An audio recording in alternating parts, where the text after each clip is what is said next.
But it was a comparative study of 4 different parts of Scotland, and there was a very...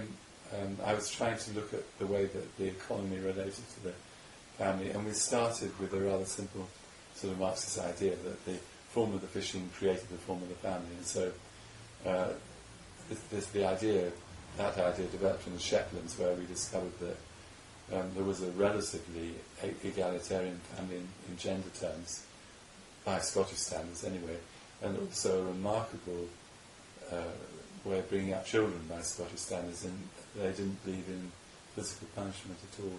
And it was a sort of interesting question, well, how on earth did this arise? Ultimately, I mean, part of the explanation, I think, is Scandinavian influence, actually. But we sort of, our first hypothesis was, it's because with the fishing, the men are going out for short periods, coming back.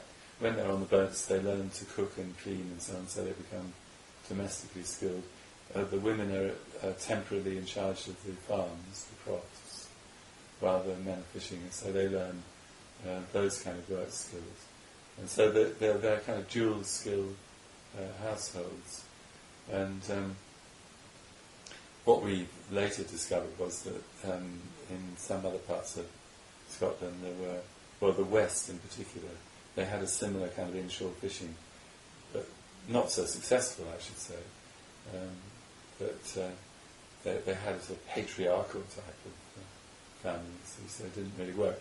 And the way it developed as an interpretation was that we realised that it was going the other way around, that the family system in Shetland, which was probably a historical inheritance from Scandinavian culture. Mind you, not all Scandinavians like that, but some of Norway, where a lot of these people came from, is. So it's complicated actually, but anyway, that they had therefore influenced the way that people grew up. They'd not been so moulded by their Christian church, because they were Christianized relatively late. And people continued with a kind of belief that it was okay to think for themselves, which is, a very important idea, and with this gentleness towards children and bringing children up to think for themselves rather than disciplining them to do what they were told to. And that resulted in a very adaptable attitude to economic opportunity. And so the Shetlanders took on new equipment, changed it, found new markets, got new kinds of boats and so on when they got the chance, and created an extraordinarily successful fishing industry for very poor, sort of basic level standard of living households, like islands like Walsall, which are, like working class communities in standard of living, would own boats worth, really, in the 1970s, £1 million or so. Just right now, those sort of boats are worth 10 times that at least, or more actually. But anyway, that's the way it had developed. Well, in the Western Isles, where they have this patriarchal type of family, the reverse happened. The children were brought up with quite severe punishment to follow their elders, who were both elders of the family and the church. A very narrow kind of Calvinist church where people were taught to believe that their fate had been predetermined and probably they were going to go to hell, actually.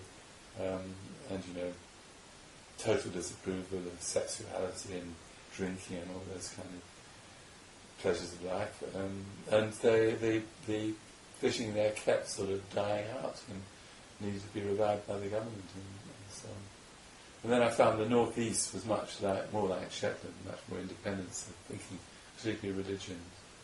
And then Aberdeen was a sort of capitalist place where there were wage-earning fishermen, and they became very downgraded, and they were given free alcohol on the boats, and there was lots of terrible violence on the boats and in the families, and murders and so on. And so they became stigmatised, kind of lumpen proletariat, and people didn't want to go on those boats, and actually that kind of fishing really died out.